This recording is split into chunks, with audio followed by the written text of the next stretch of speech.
tu baru. Tap to show promote link. Ni, viewers ni, tekan. Show. Ada? Show. Ada?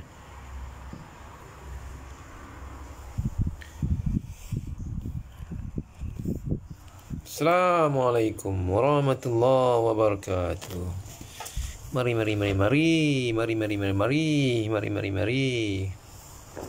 Tadi.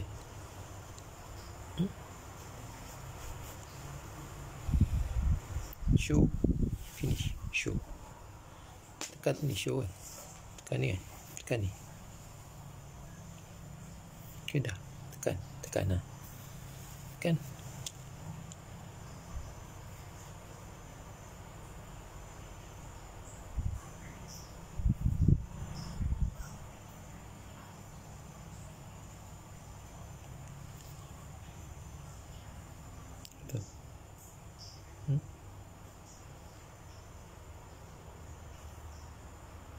Tak nilai. Jadi apa? Dia terus ke buat balik. Dia pergi ke FB page balik. So sepatutnya FB page ni tak nilai punya website. jadi patutnya Waalaikumsalam warahmatullahi wabarakatuh. Shalom. Lam, tak boleh lah. Tak boleh link ni. Cuba buat. Dia jadi apa? Website kata dia pergi ke mana dah. Mana sebab tu kan HTTPS. Website tak nilai. Tak. Website tak nilai. Terus ke website. Live abang tak ada. Ya? Tak ada live. Tak ada live. Sekarang ni boleh dengar. Memanglah boleh dengar. Dengar Sebab okey. tak ada share link. Macam mana nak share link lah? Nak share link ni macam mana lah? Kita nak share link ni. Link kita punya live ni.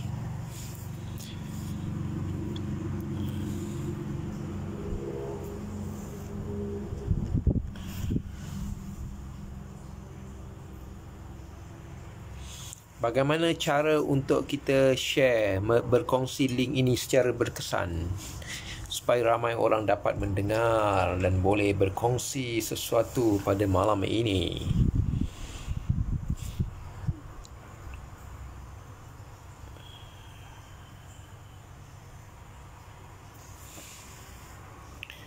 Malam ini kita akan bercerita tentang fungsi wang. Fungsi wang.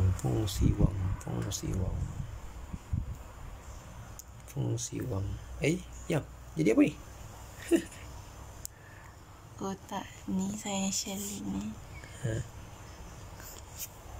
Jadi lain tak? Mana dia? Mana abang punya? Oh, gitu. Mana lagi kawan-kawan kita sebelum kita berbicara tentang fungsi wang?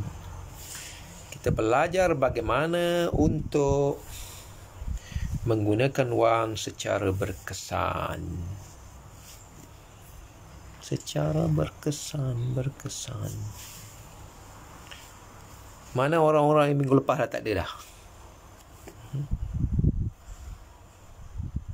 Macam mana kalau abang nak share? Abang yang nak share macam ni.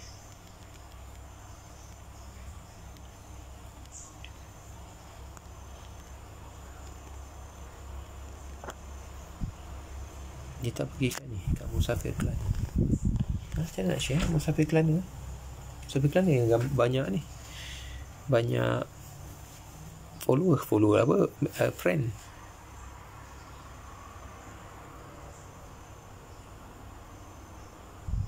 Lah, macam mana saya nak share dekat FB personal saya Musafir Kelana tu? Kat situ banyak friend saya.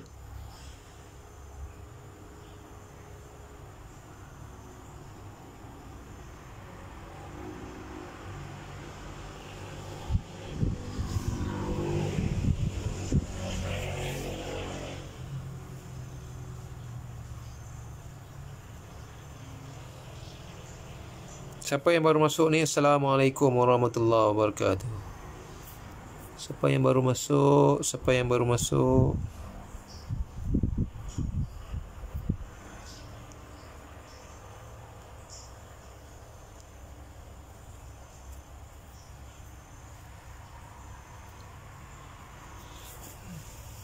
Macam mana ya cara yang paling baik untuk share tu? Untuk share.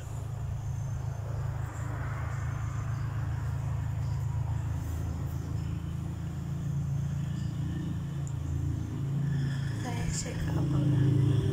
Harapnya kalau abang boleh tengok lah. Ya. Saya ada copy link tu. Saya share ke abang. Macam mana abang nak macam mana abang nak boleh pergi supaya dia orang boleh tengok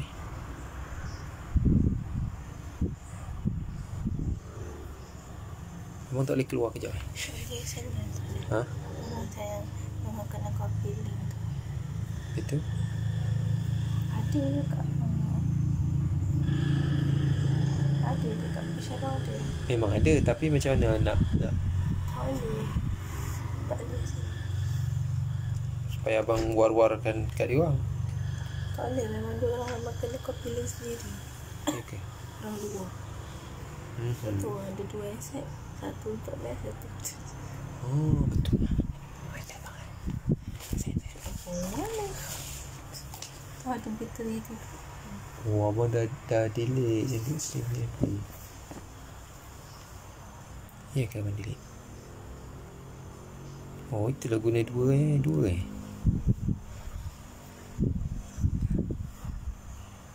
Tak iya juga Cah. Tapi dah delete rasanya ni. Dah tak ada dah.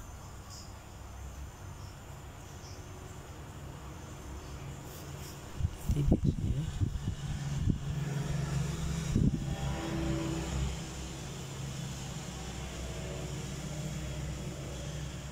Naza Ali, Assalamualaikum warahmatullahi wabarakatuh. Apa khabar?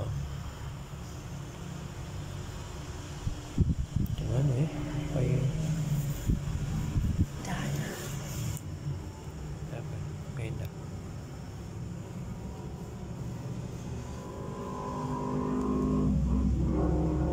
Ada orang nak masuk. Apa ada orang request? Mana?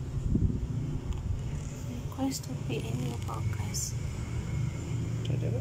Ni. Tak ada. Ahmad Zakwan.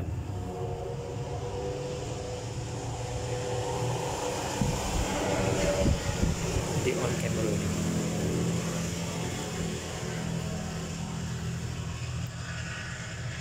Alam, masukkan alam. Apa ni?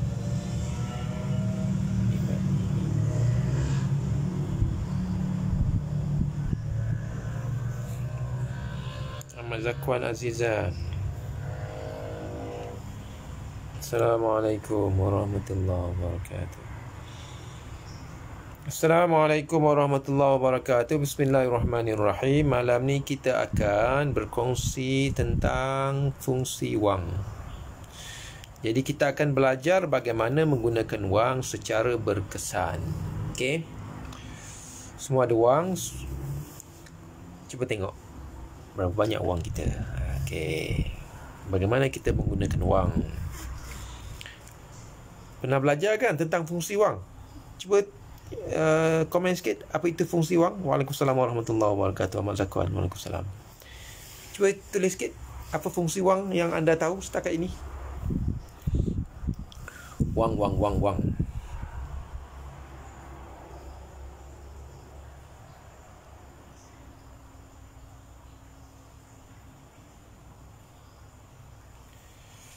Alhamdulillah, sihat alhamdulillah. Allah berikan kesihatan kepada kita, alhamdulillah. Semoga dengan wang yang ada juga kita akan bertambah sihat. Dan semoga kewangan kita juga semoga status kewangan kita juga sihat.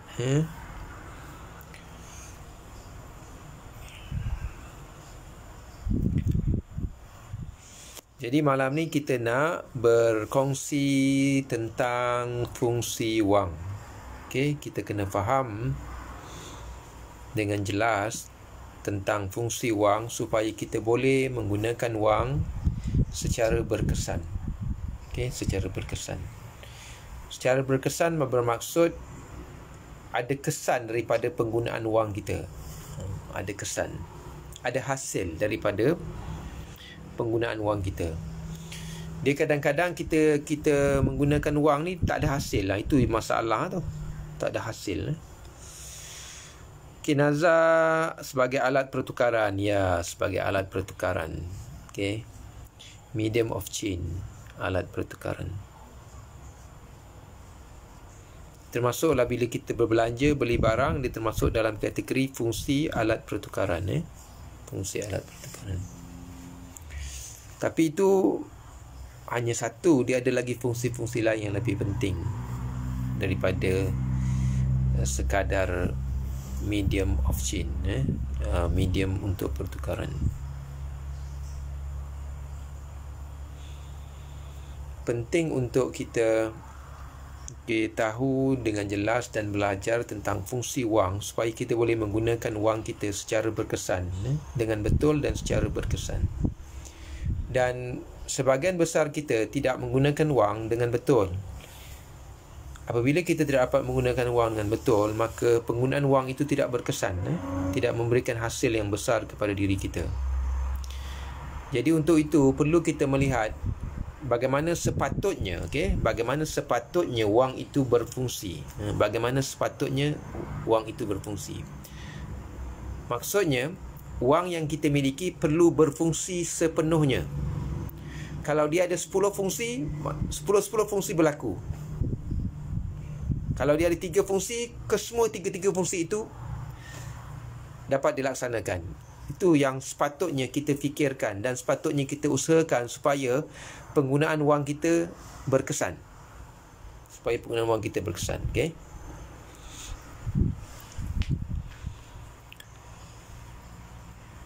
Bismillahirrahmanirrahim. Kita mula tengok beberapa perkara yang berkaitan dengan fungsi wang dan kita perlu melihat dengan jelas dan secara betul bagaimana sepatutnya wang kita berfungsi supaya wang yang kita miliki itu betul-betul melaksanakan fungsinya supaya dia memberikan hasil yang besar kepada diri kita. Itu yang penting. Dan sesuatu yang kita miliki atau sesuatu yang kita ada, kalau dia tidak berfungsi dengan betul, dia tidak akan dapat memberikan hasil yang baik kepada kita. Sebab itulah apa yang kita miliki, dia perlu berfungsi dengan betul. Dia boleh berfungsi secara baik dan berkesan supaya kita dapat hasil daripadanya. Kalau tidak, kita sama ada kita tak dapat hasil ataupun kita dapat hasil yang tidak sepatutnya. Maksudnya hasil yang kurang daripada apa yang sepatutnya kita dapat. Okey. Okey, Nazar dah nyatakan tadi, tengok tu fungsi wang sebagai alat pertukaran. Okey. Fungsi wang ini sebagai alat pertukaran hanya sebagai fungsi pertama saja. Wang sebenarnya ada 4 fungsi. Okey, wang ada 4 fungsi. Kalau kita belajar ekonomi lah, ada 4 fungsi. Kalau kita baca kat mana-mana pun macam tu juga. Lebih kurang dinyatakan tentang fungsi wang ada 4. Pertama adalah medium pertukaran. Itu yang pertama. Kita dah bincangkan dulu. Dulu kita dah bincang. Kita telah menerima bahawa wang ini adalah alat. Wang adalah alat. Alat. Jadi, fungsi wang pertama sebagai medium pertukaran merupakan fungsi wang sebagai alat untuk kita membuat pertukaran. Okey? Membuat pertukaran. Bagaimana kita melihat dahulu sebelum penggunaan wang secara meluas, orang melakukan pertukaran secara barter. Orang melakukan pertukaran secara barter. Maksudnya, kalaulah kita seorang penternak ayam, kemudian dah makan ayam, hari-hari jemu lah makan ayam je kan, nak makan ikan pula contohnya kan. Jadi penternak ayam itu perlu pergi mencari nelayan yang ada ikan, dan nelayan itu sanggup menukarkan ikannya dengan ayam. Jadi pertukaran berlaku secara barter, iaitu secara barangan dengan barangan. Ayam bertukar dengan ikan. Ayam bertukar dengan ikan. Jadi bila begitu keadaannya, kehidupan kita ni agak susah lah kan, agak susah. Kalau kita ada sesuatu, kemudian kita nakkan sesuatu yang lain, kita kena cari orang yang ada benda tu. Kemudian kalau dia nak tukar, boleh tukar. Kalau tidak, tak boleh tukar juga kan. Macam contoh tadi, kalau kita penternak ayam, kita nak makan ikan, kita pergi cari nelayan, kita kena cari nelayan yang nak tukarkan ayam kita dengan ikan tu. Kalau tak ada, kalau dia tak nak, pun tak boleh juga. Jadi susah. Menimbulkan masalah kepada kehidupan kita lah. Satu hal lagi pula nak pergi cari orang kan, yang nakkan apa yang kita ada. Kalau kita Kalau kita contohnya kita penanam padi kan, ada beras. Kemudian nak makan sayur kan, kena cari orang yang tanam sayur pula kan. Dia akan jadi masalah, Sebab itu wang ini menjadi perantara, menjadi medium untuk pertukaran. Jadi dengan wang ini kita tak perlulah untuk tak perlulah untuk cari orang yang nak tukar dia kan. So gunakan wang je. So wang ni diterima oleh semua.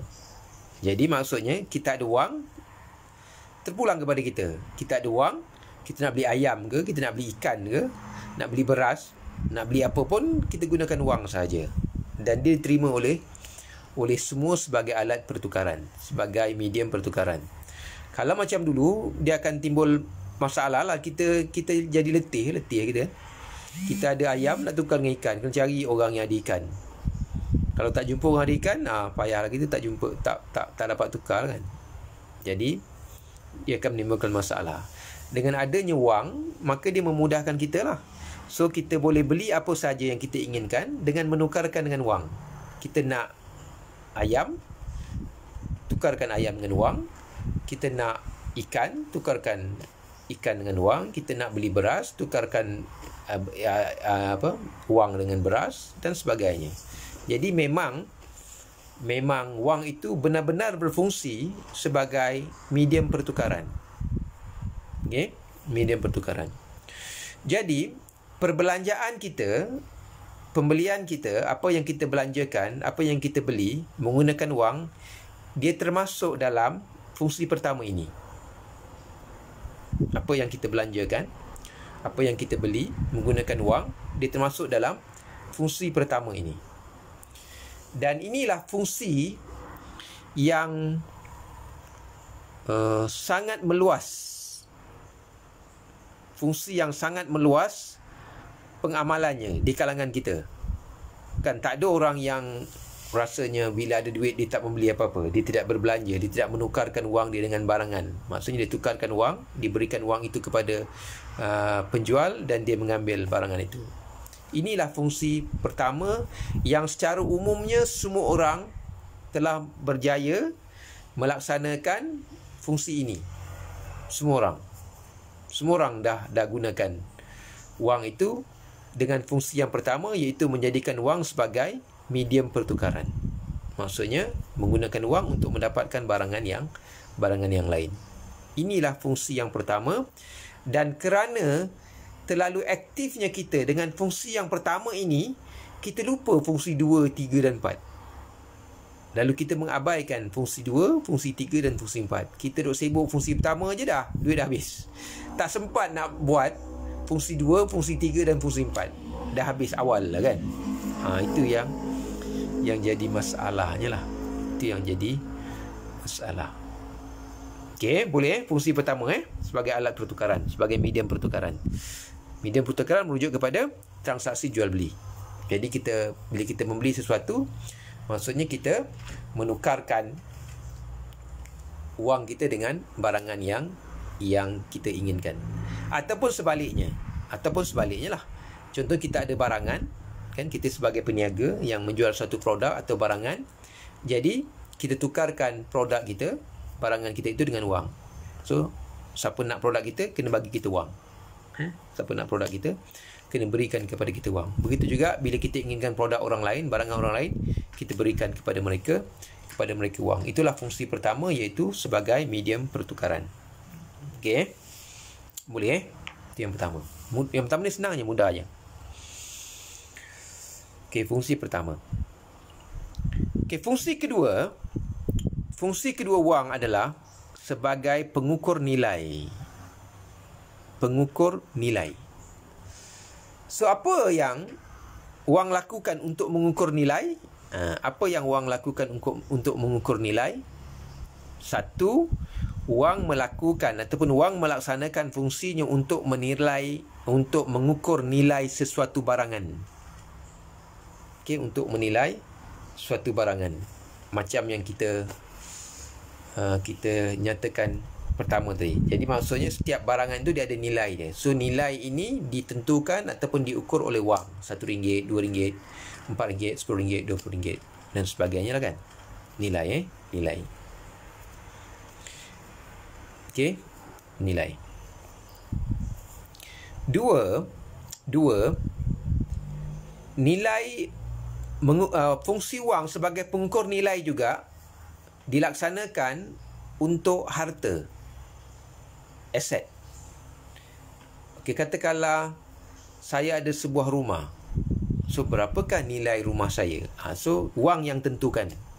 Kita tak boleh tentukan nilai rumah itu dengan apa?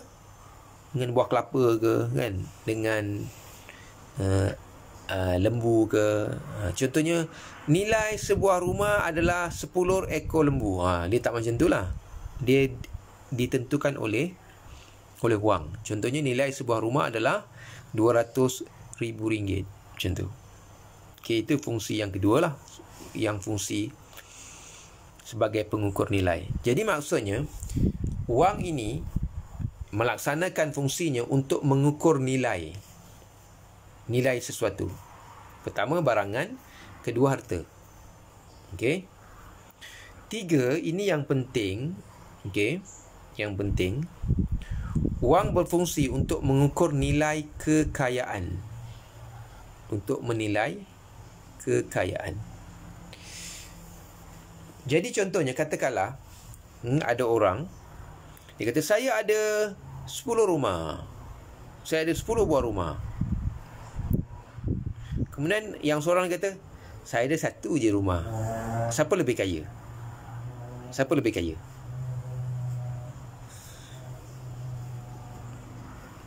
Soalannya, siapakah yang lebih kaya? Antara dua orang, seorang kata, saya ada 10 buah rumah. Seorang lagi kata, saya ada 1 je. Okey, siapa lebih kaya? Siapa yang lebih kaya? Orang yang memiliki 10 buah rumah ke orang yang memiliki hanya sebuah rumah? Siapakah yang lebih kaya?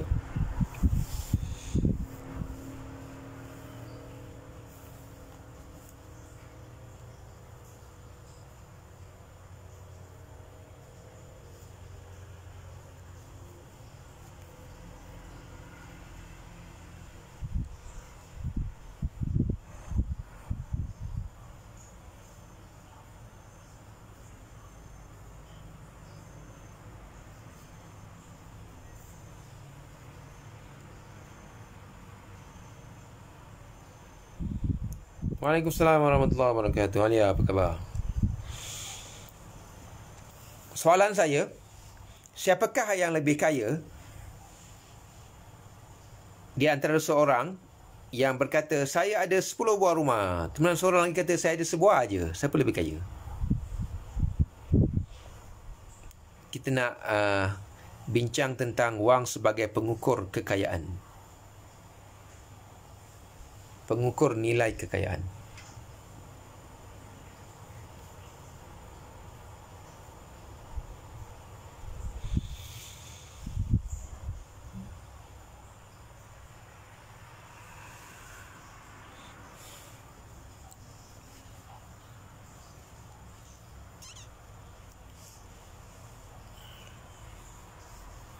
Siapakah yang lebih kaya?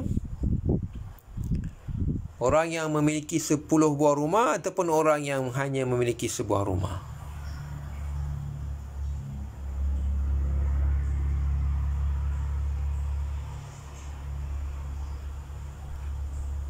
Siapakah yang lebih kaya?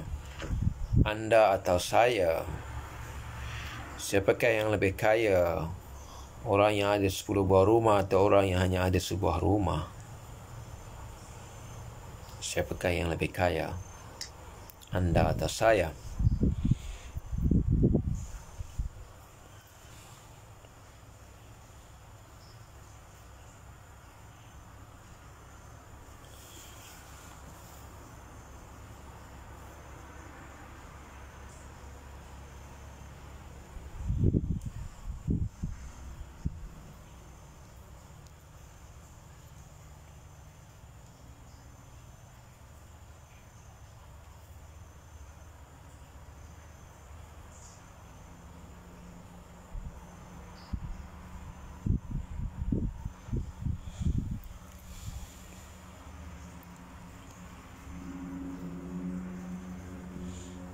Jadi kita kena faham bahawa kekayaan ini diukur dengan nilai.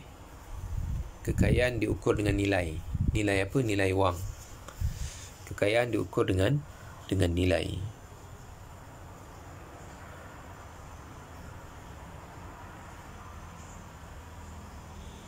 Okey, Alia kata, kalau dari segi aset 10 buah rumah itu nampak lebih kaya, tapi untuk yang ada sebuah rumah mungkin ada simpanan pelaburan di tempat lain. Maksud saya memang rumah kita apa? Kita jangan kira aset lain dulu, kita rumah dulu. Soalannya siapa lebih kaya? Orang yang ada 10 buah rumah ataupun orang yang ada sebuah rumah? Jawapannya 10 atau 1. Itu jawapan dia. 10 buah rumah ke 1?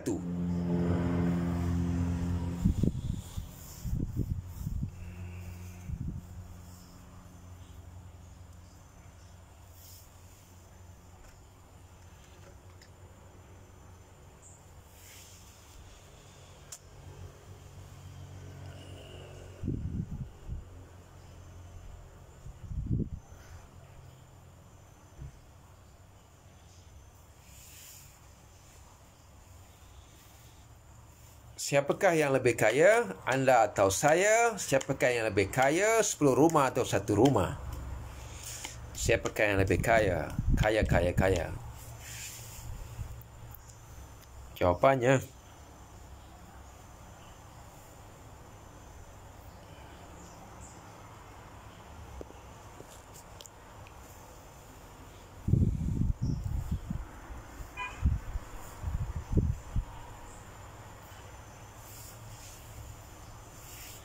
bagaimana kita mengukur kekayaan?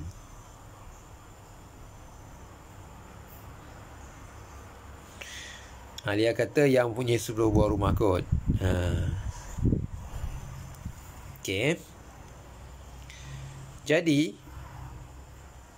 siapakah yang lebih kaya? 10 rumah atau 1 rumah? Jadi, jawapannya adalah kena rujuk kepada nilai. Kalau 10 buah rumah, contoh sebuah rumah nilainya 50,000. 10 buah rumah 500,000. Tapi kalau orang yang ada sebuah rumah nilainya 1 juta, walaupun di sebuah rumah dia lebih kaya sebab kita merujuk kepada nilai.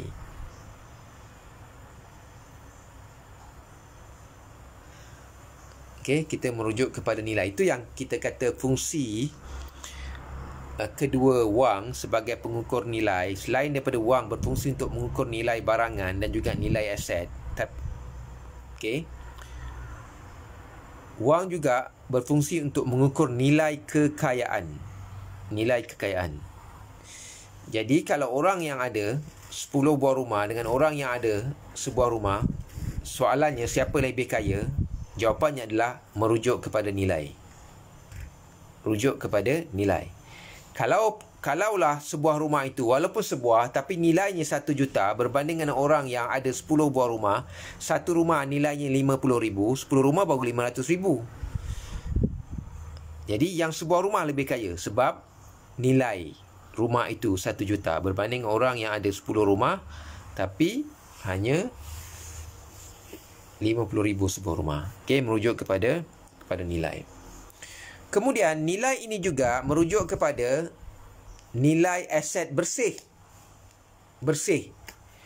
Maksudnya bersih adalah, okey, adakah rumah yang dia miliki itu rumah yang memang nilainya 1 juta dan dia tidak ada apa-apa liability. Contohnya rumah 1 juta dah habis bayar dengan bank, tak ada hutang bank. So nilai 1 juta. Tapi katakanlah rumah tu 1 juta nilainya, tapi masih ada lagi hutang dengan bank. Contohnya 500,000. So nilai rumah itu hanya 500,000 saja. Nilai bersih dia hanya 500,000 sebab 500,000 lagi masih ada hutang dengan bank. Kemudian katakanlah yang 10 buah rumah tadi, nilai bersih sebuah rumah tu memang semua nilai bersih, tak ada hutang dah. So dia lebih kaya lah, macam tu kan.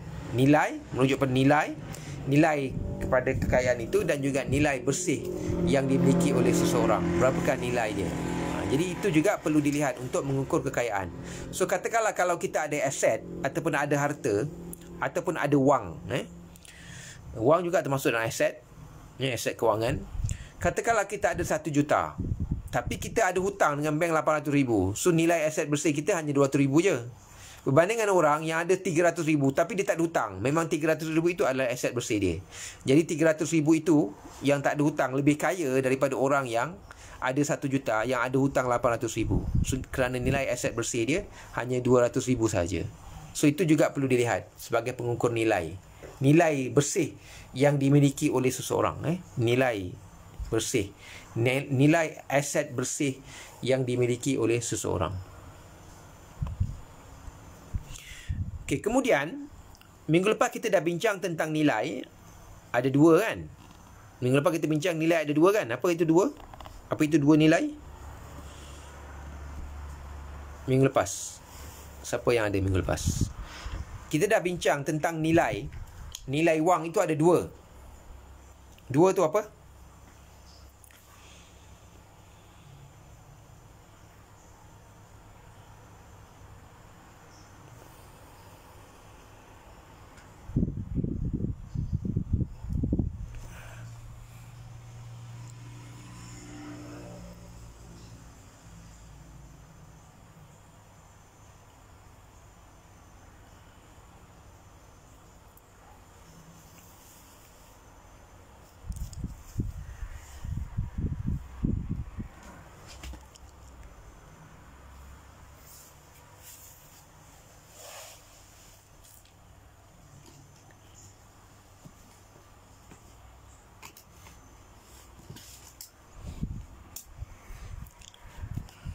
Apakah 2 nilai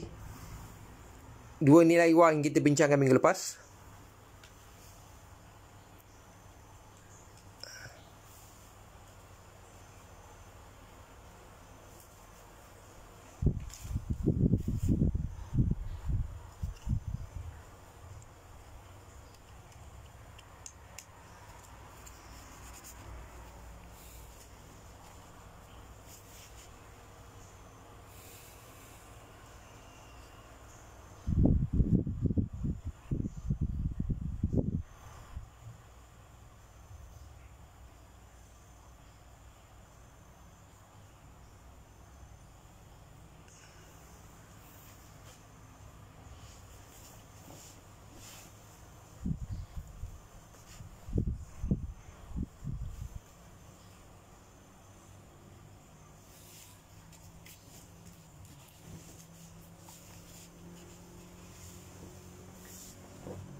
Siapa ingat minggu lepas yang kita bincang tentang nilai wang? Wang ada berapa nilai? Berapa nilai wang? Berapakah nilai wang yang ada? Berapakah nilai wang yang kita ada? Berapakah nilai wang yang kita ada?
Berapakah nilai wang kita? Berapakah nilai wang yang kita ada?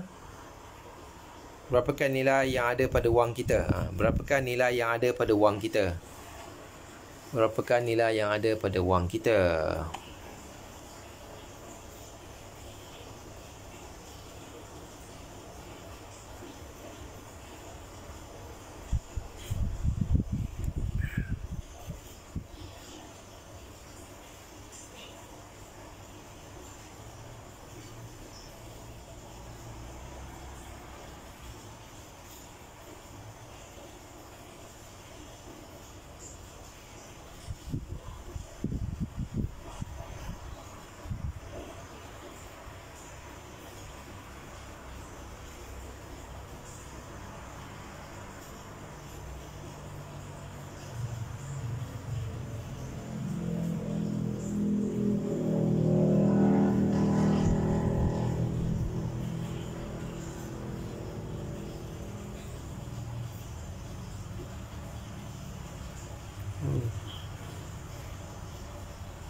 Sebagaimana kita bincangkan minggu lepas, wang ada dua nilai, iaitu nilai semasa dan nilai masa hadapan.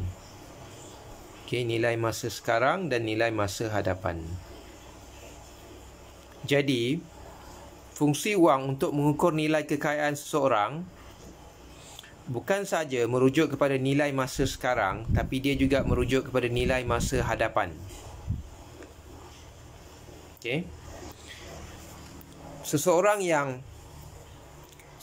yang nilai kekayaannya sekarang mungkin 1 juta, seseorang yang memiliki nilai kekayaan 1 juta sekarang, kemungkinan nilai kekayaan 1 juta itu akan menjadi 2 juta atau 3 juta atau mungkin 10 juta pada masa hadapan. Jadi, untuk menjadikan kekayaan kita kekal relevan, kita perlu melihat kepada nilai masa hadapan, bukan sahaja nilai masa sekarang. Sebab itulah orang-orang kaya, kita lihat orang-orang kaya, dia menyimpan aset-aset yang memberikan nilai bukan hanya pada masa sekarang, tapi juga pada masa hadapan. Nilai masa hadapan. Okey, contoh yang memiliki nilai masa hadapan macam hartanah kan, rumah, itu nilai masa hadapan. Aset-aset kewangan yang bertambah nilai, contohnya saham-saham yang akan meningkat harganya, itu juga merupakan aset-aset yang akan menjadikan nilai masa hadapannya bertambah berbanding nilai masa sekarang. Jadi orang-orang kaya ni kadang-kadang okey, orang-orang kaya ini asetnya ataupun hartanya tidak bertambah dari segi kuantiti. Contoh, kalau dia ada sebuah rumah, sebuahlah rumah dia, tapi rumah itu setiap tahun harganya akan meningkat. Jadi nilai kekayaan dia bertambah walaupun rumah dia tetap satu. Contohnya orang-orang kaya yang memegang saham, yang ada saham-saham, pelbagai jenis saham yang disimpan, dan saham itu meningkat harganya setiap hari. Dan bila saham itu meningkat harganya setiap hari, kekayaannya, nilai kekayaannya juga akan bertambah. Walaupun saham itu tetap, kalau 100 lot lah, dia tak bertambah pun, dia tetap 100 lot. Tapi nilai 100 lot semalam tidak sama dengan nilai 100 lot hari ini, minggu depan, bulan depan dan juga tahun hadapan. Jadi sebab itulah perlunya kita menyimpan aset-aset yang akan memberikan nilai pada masa hadapan lebih besar pada nilai pada masa sekarang. Sangat penting untuk kita memiliki aset-aset yang nilai masa hadapannya lebih besar daripada nilai masa sekarang. Kerana itu juga merupakan nilai yang diukur untuk menentukan kekayaan seseorang. Jadi janganlah kita menyimpan aset atau menyimpan sesuatu yang nilainya masa sekarang akan menurun berbanding masa hadapan. Contohnya apa? Contoh macam kereta kan. Kereta ni nilai dia akan turun. Kita beli kereta harga RM120,000, selepas kita gunakan selama 5 tahun, nilainya mungkin tinggal RM60,000 je. Bukan lagi RM100,000 macam yang ketika kita membelinya dahulu. Tapi kalau orang yang membeli rumah hari ini dengan harga RM250,000, 5 tahun akan datang, rumah itu nilainya mungkin menjadi RM400,000. Jadi sebab itu, lebih baik kita berbelanja besar untuk membeli hartanah daripada berbelanja besar untuk membeli kereta. Tapi masalahnya kita sekarang, sebahagian besar orang, dia sanggup berbelanja besar untuk membeli kereta daripada berbelanja besar untuk membeli rumah. Itu yang jadi masalah. Sebab itulah, bila kekayaan ini diukur, okay? Bila kekayaan ini diukur dengan nilai wang, orang yang banyak kereta, kekayaannya tidak akan bertambah sebab nilai kereta itu akan semakin menurun. Tapi orang yang memiliki rumah yang banyak, okay, nilai kekayaannya akan bertambah kerana harga rumah akan semakin meningkat dan juga semakin meningkat. Jadi untuk orang-orang muda, saya sangat-sangat mencadangkan dan menggalakkan anda untuk bermula dari sekarang melakukan apa? Window shopping. Window shopping kan? Window shopping maksudnya apa? Tengok-tengok je kan, tapi tak beli kan. Macam kita pergi shopping komplek, window shopping, kita tak beli pun, tengok-tengok je kan. Tengok baju, tengok pakaian, tengok seluar, tengok apa-apa lain, tapi tak beli. Window shopping. Okay. Jadi mulai sekarang, untuk orang muda, anda kena bermula untuk melakukan window shopping. Okay, anda kena bermula dari sekarang untuk melakukan window shopping. Tapi bukan window shopping, pergi shopping komplek, tengok pakaian dan sebagainya. Tak. Melakukan window shopping untuk hartanah. Contohnya kalau ada pameran perumahan kan, pergi tengok. Walaupun kita belum ada duit untuk beli, tapi belajar untuk window shopping. Membiasakan diri untuk melakukan window shopping terhadap hartanah. Dan nanti kita akan ada idea dan kita mula membina impian kita. Dan kita akan bermula untuk menyimpan duit. dengan tujuan untuk membeli hartanah yang kita suka dan kita minat. Anda kena mulakan dari sekarang. Melakukan window shopping. Window shopping apa? Window shopping untuk rumah. Jadi kalau ada pameran-pameran rumah tu, pergi tengok. Window shopping. Bukan nak beli pun. Window shopping ya, tengok-tengok kan. Semoga kita boleh dapat idea dan kita bermula untuk membina impian bagi membeli sebuah rumah. Rumah yang pertama. Nanti saya ajar macam mana nak beli rumah. Senang je beli rumah ni. Okey, boleh? Jadi, fungsi wang yang kedua adalah dia sebagai pengukur nilai. Pengukur nilai. So, nilai apa yang diukur? 1, nilai barangan. 2, nilai aset. 3, nilai kekayaan. So, sangat penting untuk kita membina nilai. Kalau kita nak menjadi kaya, okey, belajarlah dari sekarang untuk membina nilai. Okey, membina nilai. Supaya apa? Supaya nanti bila nilai itu diukur, supaya nanti bila nilai itu diukur, so kita akan tahu berapa kekayaan kita. Jadi, kita kena belajar untuk membina nilai.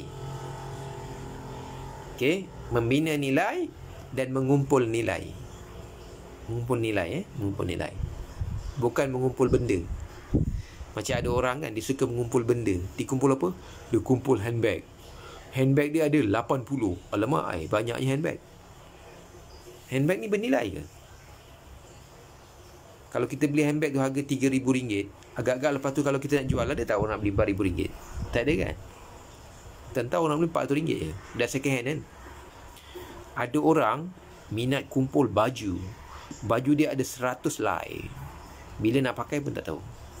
So, mengumpul baju ni menambah nilai tak? Tak kan? Kita beli baju selai RM100, selepas 2 bulan, agak-agak kalau kita nak jual, berapa orang sanggup beli? Tentu RM20 je. Tu kita tidak mengumpul nilai. Kita tidak mengumpul nilai. Ada orang minat kumpul kasut. Kasut dia ada 50 pasang.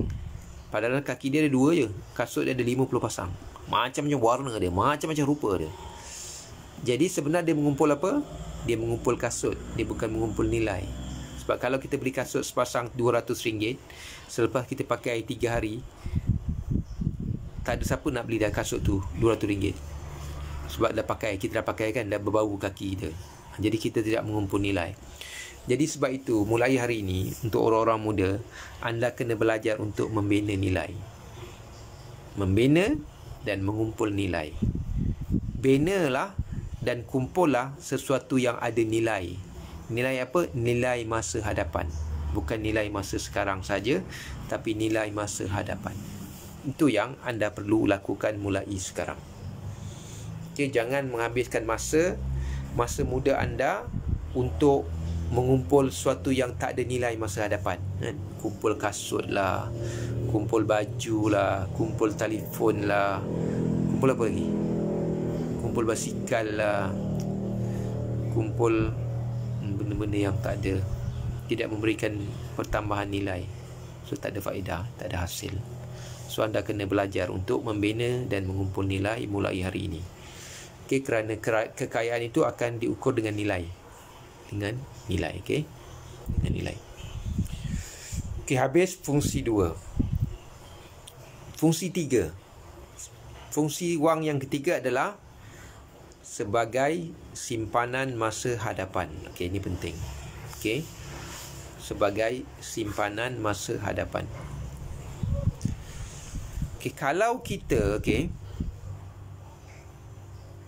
kalau kita menyimpan, kalau kita menyimpan barangan, kadang-kadang barangan itu pada masa hadapan dia tidak mempunyai nilai yang sama dengan sekarang. Dan sesuatu barangan yang mungkin kita boleh gunakan hari ini, besok dah tak boleh guna dah. Contoh katakanlah makanan kan. Kita beli makanan hari ni, kita beli apa? Kita beli burger kan. Benda tak makan 3 hari, simpan. Kemudian tak makan lagi sampai seminggu. Lama-lama dia pun jadi rosak kan. So, bila rosak tak ada nilai. Tapi kalau wang kita simpan, hari ni kita simpan, Besok, lusa, sampai bila-bila pun dia tetap boleh digunakan. Jadi sebab itu, sebab itu daripada kita simpan barangan, yang macam saya cakap tadi, daripada kita menyimpan barangan untuk koleksi, baik kita simpan wang. Jadikan wang itu sebagai koleksi, kan? Ramai orang yang simpan barang sebagai koleksi, kan? Perempuan suka simpan tudung, kan? Tukar. Daripada simpan tudung, baik simpan wang. Apa koleksi anda? Koleksi saya adalah wang. Lebih baik kita menjadikan wang itu sebagai koleksi kita daripada tudung jadi koleksi. Kasut koleksi. Tak ada nilai. Tidak memberikan nilai tambah untuk masa hadapan. Baik kita simpan wang. Baik kita buat koleksi wang, lagi bagus daripada kita koleksi tudung lah, koleksi baju lah, koleksi kasut lah, koleksi seluar lah, macam-macam, kan. Itu lebih baik dan lebih berfaedah berbanding dengan kita menyimpan barangan yang nilai masa hadapannya kita pun tak tahu sama ada dia bernilai atau tidak bernilai pada masa hadapan. Jadi sangat penting untuk wang ini kita simpan untuk masa hadapan. Dan simpanan wang untuk masa hadapan ini juga sebagai langkah permulaan untuk kita, untuk kita menukarkan wang yang kita simpan itu kepada aset. Kepada aset.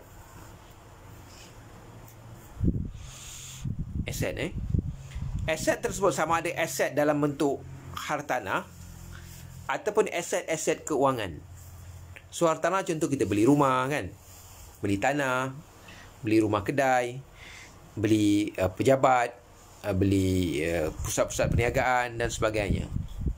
Ataupun kita beli aset-aset keuangan, contohnya saham, bond dan sebagainya. Dan aset-aset ini akan kita simpan. Kita bukan saja simpan aset, tapi kita simpan nilai. Simpanan nilai masa hadapan. Sebab itu fungsi wang ini, fungsi wang yang ketiga ini sebagai simpanan masa hadapan, dia menyimpan nilai. Dia menyimpan nilai. Kerana apa? Kerana wang ini, kalau wang itu secara fizikalnya nilainya akan menurun kerana dia terdedah kepada inflasi. Jadi sebab itu wang ini kita perlu sebagai simpanan masa hadapan. Wang ini perlu kita tukarkan dalam bentuk aset. Kerana aset ini nilai dia akan bertambah. Tapi wang nilainya akan berkurang kerana inflasi. Jadi sebab itu sebagai simpanan masa hadapan ini, wang ini perlu ditukar kepada aset yang mana aset tersebut boleh memberikan nilai masa hadapan yang lebih tinggi berbanding nilai masa sekarang. Jadi sebab itu untuk orang-orang muda juga, anda dinasihatkan supaya bermula dari sekarang belajar untuk bagaimana menukarkan wang anda kepada aset. Bagaimana anda perlu belajar untuk menukarkan wang anda, wang tunai yang anda ada, kepada aset. Kita boleh bermula dengan aset keuangan, iaitu pelaburan saham, sebab dia tidak memerlukan modal yang besar. Tapi kalau anda nak bermula untuk membuat pelaburan dalam hartanah, dia memerlukan modal yang besar. Contoh katalah anda nak beli rumah yang harganya 100,000, anda perlu ada sekurang-kurangnya 10%, iaitu 10,000. Besar tu jumlah tu. Tapi kalau rumah 200,000, perlu ada 20,000. Jumlah itu agak besar. Tapi dengan pelaburan saham anda boleh bermula, walaupun dengan mungkin jumlah 1,000, 2,000 atau 3,000. Anda boleh bermula. Jadi kita cuba untuk menukarkan nilai wang kita. Kita cuba menukarkan nilai wang kita kepada aset. Aset yang akan bertambah nilainya pada masa hadapan. Sebagaimana kita bincangkan minggu lepas tentang nilai wang ini, ada dua, iaitu nilai masa sekarang dan nilai masa hadapan. Jadi untuk menjadikan nilai itu bertambah pada masa hadapan, anda perlu tukarkan wang tersebut dengan aset. Dengan aset. Sama ada aset-aset yang berkaitan dengan hartanah ataupun aset-aset yang berkaitan dengan kewangan. Aset-aset kewangan seperti saham, bond dan sebagainya. Jadi penting untuk anda menyimpan nilai itu. Menyimpan nilai itu sebagai melaksanakan fungsi wang yang tiga, iaitu simpanan nilai. Jadi anda perlu menukarkan wang anda kepada aset untuk menyimpan nilai wang itu agar dia tidak dimakan oleh inflasi. Kerana nilai wang ini, kalau kita tak buat apa-apa, dia akan berkurang nilainya kerana inflasi akan mengikis sedikit demi sedikit nilai wang tersebut. Sebagaimana yang kita pernah berkongsi dahulu, bagaimana peraturan 72 mengajar kita tentang nilai wang, Contohnya katakanlah kita andaikan sekarang kadar inflasi 4% setahun kan. Kalau kita andaikan kadar inflasi 4% setahun, so cuba kita bagikan 72 bagi 4. 72 bagi 4 dapat apa? 18 kan? 18. Jadi bermaksud nilai wang kita akan menjadi separuh dalam masa 18 tahun. Jadi kalau kita ada RM10,000, kita tak buat apa-apa dengan RM10,000 itu, kita tidak tukarkan kepada aset. Wang RM10,000 itu dalam masa 18 tahun nilainya akan menurun, nilainya akan berkurang menjadi hanya RM8,000 saja. Sebab itu kita kena tukarkan wang kita kepada aset. Kerana apa? Kerana aset ini akan bertambah nilainya pada masa hadapan. Jadi sebab itu untuk orang muda, anda kena belajar dari sekarang bagaimana cara yang berkesan, cara yang betul untuk menukarkan wang yang anda ada kepada aset. Supaya apa? Supaya nilainya akan bertambah pada masa hadapan. Okey. Boleh? Okey. Habis 3. Keempat. Apa fungsi wang yang keempat? Fungsi wang keempat adalah sebagai medium untuk pembayaran tertunda. Okey. Pembayaran tertunda ni apa? Hutang. Jadi, wang ini sebagai alat untuk hutang. Untuk itu, kalau anda banyak duit dan baik hati, anda boleh beri hutang kepada orang. Maksudnya kita berikan seseorang duit kita pada hari ini dan dia perlu bayar semula pada masa hadapan. Itu yang dimaksudkan dengan sebagai alat pembayaran tertunda. Okey, itu yang pertama. Yang kedua, kita buat hutang.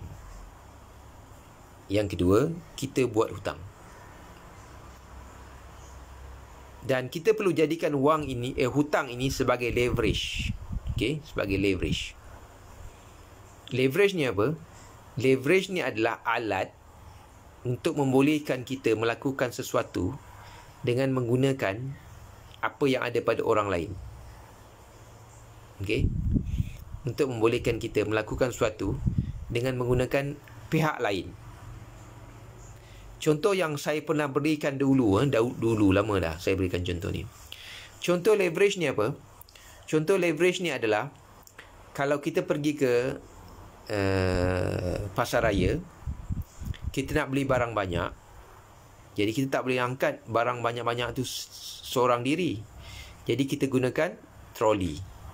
Jadi troli itu menjadi leverage untuk membolehkan kita mengangkat barang yang banyak itu. Maksud kita menggunakan satu benda lain, satu alat lain sebagai cara untuk membolehkan kita melakukan sesuatu yang kita tak mampu lakukan sendiri.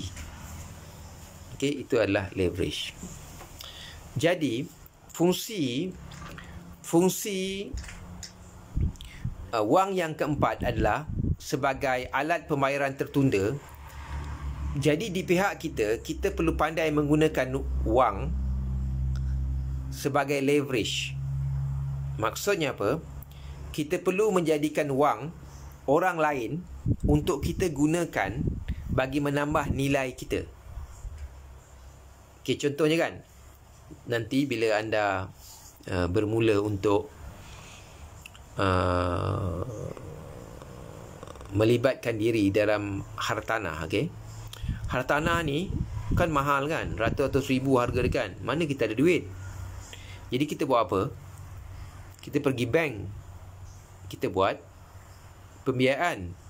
Jadi pembiayaan ini merupakan leverage. Katakanlah kita nak beli rumah, harga rumah tu katakanlah contohnya 300,000. Mana kita ada duit 300,000 kan? Kita tak ada duit sedebup 300,000 kan, cash 300,000 kita tak ada. Dan di sinilah perlunya leverage. Maksudnya kita menggunakan wang bank, duit bank. Kita tak ada duit 300,000, kita nak beli rumah, tapi harga rumah 300,000. Kita tak ada duit 300,000. Jadi kita leverage. Kita gunakan duit bank untuk beli rumah. Kita gunakan duit bank untuk beli rumah. Dan inilah cara yang dilakukan oleh orang-orang kaya. Itu bezanya. Kalau orang miskin, dia buat hutang, dia buat apa? Dia berhutang, dia buat apa? Dia beli mesin basuh, dia beli apa lagi? Peti sejuk, dia beli dapur, dia beli itu, dia beli ni kan. Maksudnya, bila dia berhutang untuk beli dapur, dia beli mesin basuh, ada hasil tak? Tak ada hasil kan? Daripada mesin basuh tu ada hasil tak? Ada pertambahan nilai tak? Tak ada kan? Itu yang jadi masalah dia. Kita tidak dapat memberikan pertambahan nilai pada diri kita apabila kita membuat hutang. Dia sepatutnya, leverage ni adalah kita gunakan apa yang ada pada orang lain untuk diri kita. Kita gunakan apa yang ada pada orang lain untuk menambah nilai diri kita. Kita tak ada duit untuk beli rumah 300,000, jadi kita buat pembiayaan di bank. Kita gunakan duit bank untuk beli rumah, dan rumah itu nanti akhirnya menjadi milik kita. Dan rumah ini, rumah ataupun hartanah, nilainya akan meningkat. Jadi mungkin kita buat pembiayaan 300,000 dan mungkin kita kena bayar sampai 400,000. Tapi selepas habis pembayaran tersebut, rumah itu mungkin nilainya menjadi 700,000, 800,000 dan mungkin juga 1 juta. Jadi itu dia yang kita perlu faham, bagaimana fungsi wang yang keempat ini kita perlu gunakan secara betul. Secara betul dan secara berkesan, supaya dia membantu kita untuk menambah nilai masa hadapan kita. Okey? Supaya dia boleh membantu kita menambah nilai masa hadapan kita. Walaupun sekarang kita terpaksa berhutang, tapi hutang ini adalah untuk menambah nilai masa hadapan kita. Kerana hutang itu boleh memberikan pertambahan nilai kepada kita. Berbanding dengan hutang beli peti sejuk, hutang beli mesin basuh, hutang beli apa-apa lagi kan, dapur dan sebagainya. Dia tidak memberikan pertambahan nilai pada masa hadapan untuk kita. Jadi sebab itu, fikirlah baik-baik bila kita nak berhutang. Pastikan hutang yang kita buat itu akan memberikan pertambahan nilai kepada diri kita. Kalau tidak, lebih baik tak payah buat hutang. Lebih baik tak payah buat hutang, kerana tidak memberikan apa-apa nilai kepada diri kita. Itu yang perlu kita lihat, bagaimana fungsi keempat wang, iaitu sebagai pembayaran tertunda, sebagai alat pembayaran tertunda. Dia perlu kita ambil peluang dan kesempatan, okey, untuk membolehkan hutang itu kita buat, dan dengan hutang itu kita dapat memperolehi aset-aset yang bernilai tinggi yang kita tak mampu beli secara tunai, dan dalam masa yang sama dia akan menambah nilai kita pada masa hadapan. Dan itulah sebabnya kan, hutang ni ada dua. Satu hutang baik, satu hutang jahat. Hutang baik adalah hutang yang produktif. Hutang yang produktif, makna hutang ini dia menghasilkan sesuatu. Dia produktif, dia menghasilkan sesuatu, memberikan nilai tambah kepada kita. Satu lagi, hutang penggunaan, maknanya hutang guna habis. Itu tak bagus. Jadi tak perlu berhutang untuk penggunaan, tapi berhutanglah untuk sesuatu yang produktif. Itu adalah bagus. Jadi untuk anda, orang-orang muda, anda kena fikirkan bagaimana cara yang membolehkan anda untuk berhutang, dan hutang itulah hutang yang baik. Jangan buat hutang-hutang yang tidak memberikan hasil kepada kita. Jadi itulah antaranya yang kita kena faham. Okay? Bagaimana wang berfungsi. Dan selama ini mungkin kita telah melaksanakan fungsi wang secara tidak seimbang. Iaitu kita banyak melaksanakan fungsi wang pada yang pertama saja, sebagai alat pertukaran. Ada duit, beli barang, duit, beli sampai habis duit kita. Pertama je. Tak pernah fikir pun tentang fungsi 2, fungsi 3 dan fungsi 4. fungsi pertama je. Habis, selesai. Kat fungsi pertama. Tak sempat nak pergi fungsi kedua, tak sempat nak pergi fungsi ketiga, tak sempat nak pergi fungsi keempat. Jadi inilah yang menimbulkan masalah di kalangan kita. Kerana kita memahami fungsi wang itu secara terbatas dan secara terhad. Dan inilah yang menyebabkan penggunaan wang kita tidak berkesan. Penggunaan wang kita tidak berkesan. Sebab itu kena fikir balik semula, kena aturkan semula supaya penggunaan wang kita benar-benar berkesan dengan merujuk kepada keempat-empat fungsi wang itu. Dengan merujuk kepada keempat-empat fungsi wang itu. Sangat penting untuk kita melihat perkara ini dan memahaminya serta mengamalkannya supaya pelaksanaan fungsi wang itu akan menjadi seimbang dan berkesan. Itu yang penting. Bukan sahaja sekadar menjadikan wang sebagai alat pertukaran, tapi kita juga perlu menjadikan wang sebagai pengukur nilai. Maksudnya kita kena ukur nilai. Berapa nilai sekarang? Contohnya kita ada aset yang kita tak ada sekarang. Tak ada. Kosong. Jadi kita kena ukur, tak boleh macam ni. So kita set target. Kita letakkan satu target, satu matlamat. Kita perlu mengumpul nilai. Okey, kita start. Katakanlah tahun ni, ni dah nak habis tahun 2020 ni kan. Kita mula. Sekurang-kurangnya habis tahun ni saya perlu ada nilai RM500 contoh. Kita mula. Ataupun RM200 atau RM100. Kita mula meletakkan nilai. Ni dah hujung tahun. So akhir tahun 20, saya perlu ada sesuatu yang nilainya RM500 contoh. So apa nak buat? Buatlah. Beli saham ke RM500, nak beli rumah tak boleh kan RM500 kan? Beli. Simpan aset.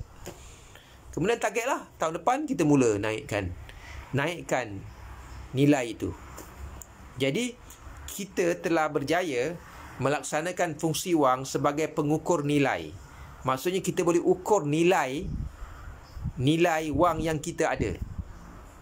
Tahun ni kita ada 1,000. Tahun depan jadi 3,000. Jadi nilai itu akan bertambah. Dan kita boleh ukur lah peningkatan tu. Kita boleh mengukur peningkatan itu. Sedikit demi sedikit, sedikit demi sedikit. Jadi wang itu berfungsi lah. Wang itu berfungsi dengan fungsi kedua tu. Kalau tidak, kalau dapat belanja, fungsi pertama je lah. Fungsi kedua tak ada.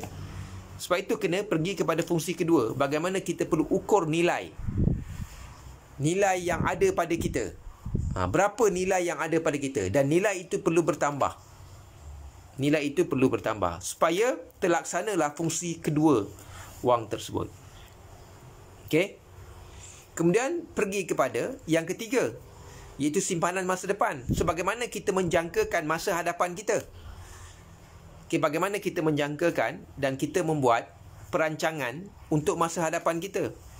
Sebagaimana yang saya pernah kongsikan sebelum ini, bagaimana untuk kita mengumpul 1 juta itu ketika umur kita 55 tahun, ketika umur persaraan kita. So itulah yang dimaksudkan simpanan masa depan. Bagaimana kita bermula hari ini, meningkatkan dan menambah nilai yang ada pada kita, nilai kewangan yang ada pada kita. Kemudian kita menyimpan nilai tersebut untuk masa hadapan. Kita menyimpan nilai tersebut untuk masa hadapan. Dan untuk menyimpan nilai tersebut bagi kegunaan masa hadapan, kita kena meletakkan satu nilai berapa yang kita inginkan. Saya dah tunjukkan cara kan, bagaimana kita perlu meletakkan satu nilai, berapa nilai yang kita inginkan. Dan kita perlu merancang dari sekarang berdasarkan jumlah ataupun nilai yang kita inginkan itu. Kita kena merancang daripada sekarang dengan membuat perkiraan, berapa tahun lagi masa yang kita ada untuk kita capai jumlah yang kita inginkan itu. Dengan cara apa? Kita kira berapa umur kita sekarang dan berapa umur nanti kita nak bersara. Kita tolaklah. Kalau umur kita sekarang 25 tahun, kita bercadang untuk bersara umur 50 tahun, maksudnya kita ada 25 tahun. Kita ada 25 tahun. So kita ada 25 tahun untuk capai berapa yang kita inginkan. Katakanlah jumlah yang kita inginkan 1 juta. Umur kita sekarang 25 tahun, umur yang kita rancang untuk bersara 50 tahun, kita ada 25 tahun. So, berapa yang kita inginkan? Katakanlah kita inginkan 1 juta. Kemudian, berapa modal yang kita ada? Yang kita kata kita nak mulakan tu kan? Berapa yang kita ada? So, nanti kita akan buat perkiraan lah apa yang perlu kita buat. Bagaimana cara yang berkesan untuk membolehkan kita mencapai 1 juta ketika umur kita 50 tahun dengan modal contohnya 10,000 yang kita ada sekarang. So, itu yang kita kena buat untuk membolehkan simpanan masa depan kita mencukupi ketika kita sampai kepada umur persaraan. Sebab bila kita dah bersara, kita dah tak bekerja. Bila kita tidak bekerja, kita sudah tidak ada pendapatan. Tetapi kita perlu meneruskan kehidupan. Bila kita perlu meneruskan kehidupan, kita masih ada kos dan perbelanjaan. Jadi, bagaimana kita nak meneruskan kehidupan kita dengan kos dan perbelanjaan kalau kita tidak ada pendapatan? Sebab itu perlunya wang itu. Kerana wang itulah nanti yang akan memberikan pendapatan kepada kita. Maksudnya, bila kita telah penat bekerja daripada muda sampai tua, kemudian bila kita bersara, kita bersara, kita tidak lagi bekerja, tapi kita memerlukan perbelanjaan. Maka wanglah yang akan bekerja untuk kita. Bila kita telah berhenti bekerja, tapi kita perlu meneruskan kehidupan. So, bagaimana kos kehidupan itu? So, wanglah yang akan bekerja untuk kita. Sebab itu, kita perlu belajar bagaimana untuk menguruskan wang supaya akhirnya nanti wang itu boleh bekerja untuk kita. Sampai satu masa, kita tidak lagi boleh bekerja, tapi kita perlu meneruskan kehidupan. Jadi, kita boleh meneruskan kehidupan kita dengan hasil pekerjaan wang. Bukan hasil kerja kita, hasil kerja wang. Kerana ketika itu, wang bekerja untuk kita. Itulah tujuan simpanan untuk masa hadapan. Itulah tujuan dia. Kemudian, yang keempat tadi tentang hutang kan? Pembayaran masa hadapan.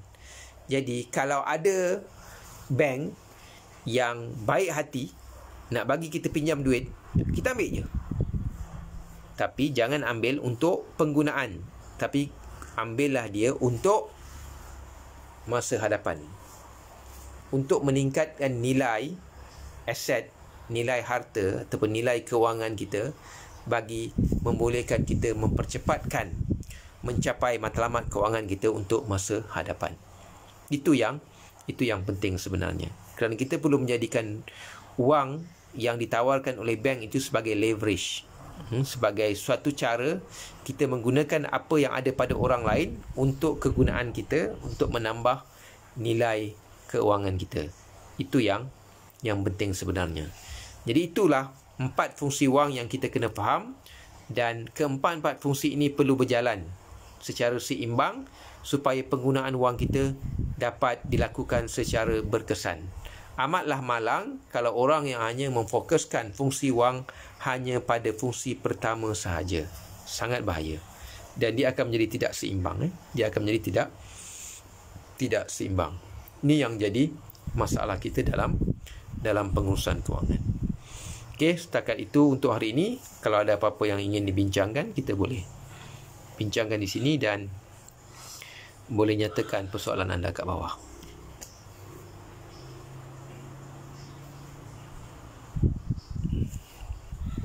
Ada orang hutang beli iPhone sangat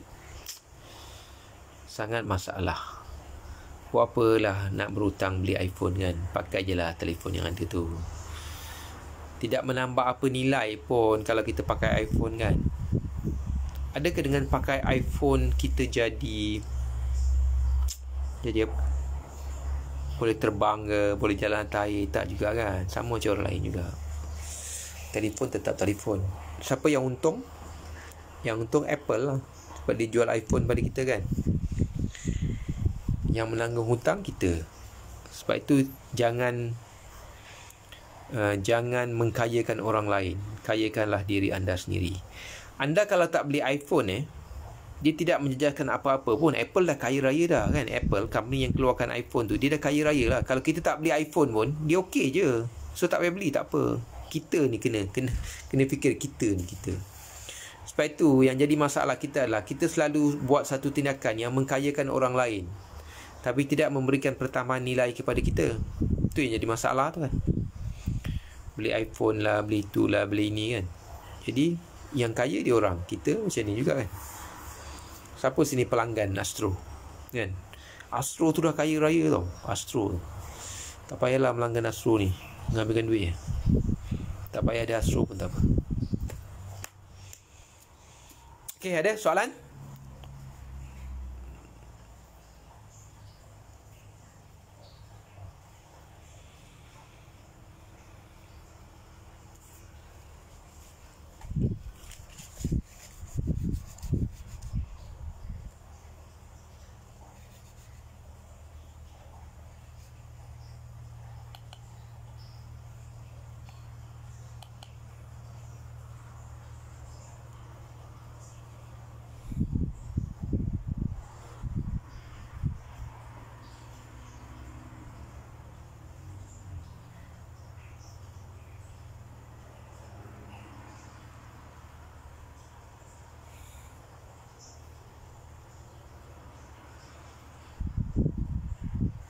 Kita nanti akan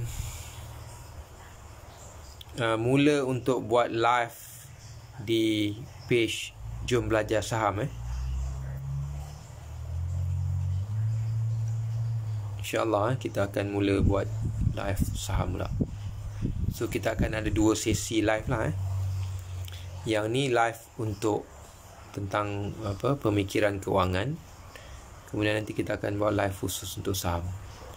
Siapa yang berminat untuk join live saham tu, beritahu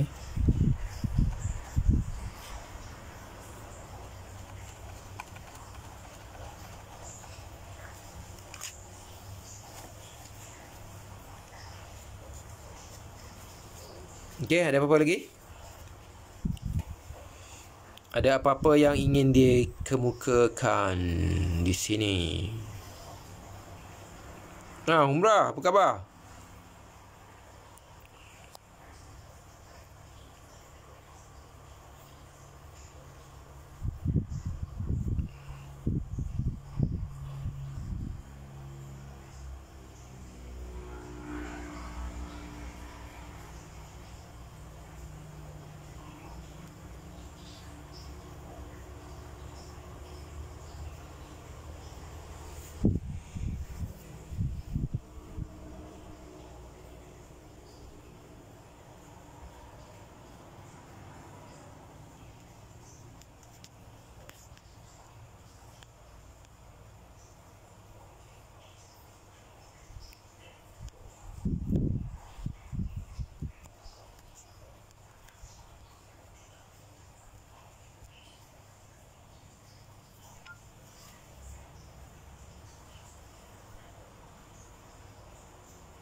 Boleh nak belajar saham. Nanti kita start live saham. Hari apa Hari Ahad malam Senin ke? Bagus. Sebab Senin market mula. Kita share tentang saham.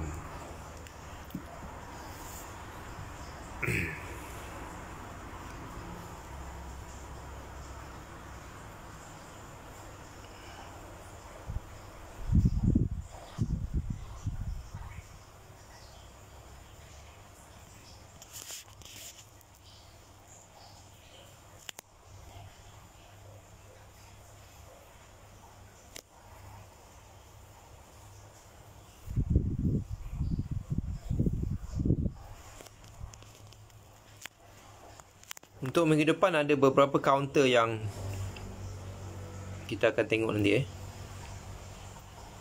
Tapi minggu depan trade mungkin sampai Senin, Selasa, Rabu. Khamis saya ingat dah lemah kot, sebab Jumaat dah cuti kan, cuti Christmas kan.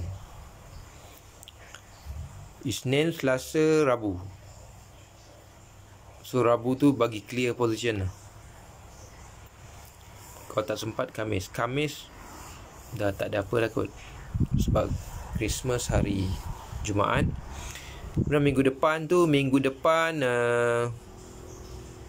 Senin, Selasa, Rabu, Khamis juga. Minggu depan tu window dressing lah. Company nak cantikkan dia punya penutup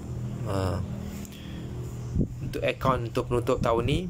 Boleh ambil peluang lah, sebab sebahagian company akan cuba beli saham-saham mereka untuk menaikkan harga saham mereka supaya mereka closing account mereka cantik lah, sebab harga saham tu tinggi kan.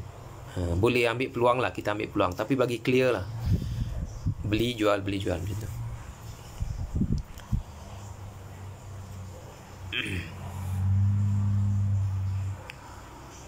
Tapi KLCI dijangka akan turun lagi. Dijangka akan turun lagi. Tengok minggu depan macam mana. Hari ni turun banyak. Hari ni turun 21 poin.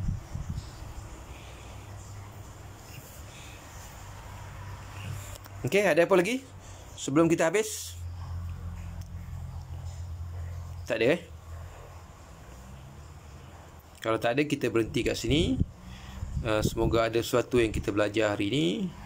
Kemudian harapnya kita dapat melihat semula fungsi wang itu, dan kita perlu melaksanakan keempat-empat fungsi wang itu supaya penggunaan wang kita akan berkesan. Kita perlu laksanakan keempat-empat fungsi wang itu supaya apa? Supaya penggunaan wang itu berkesan. K. Kaizen, apa khabar? Dah nak habis dah. Azlan Amin, Lan, kau pun ada juga Kau baru masuk ke apa? Orang dah habis dan balik lah. Kau baru masuk.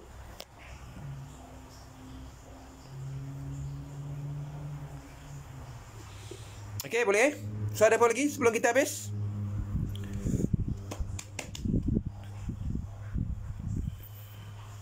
Minggu depan cerita apa Minggu depan nak cerita apa?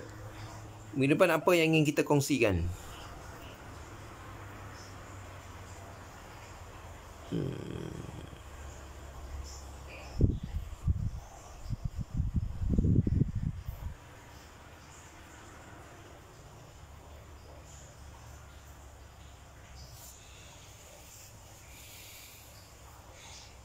Kita berhenti setakat ni. Kita jumpa lagi minggu depan insyaAllah.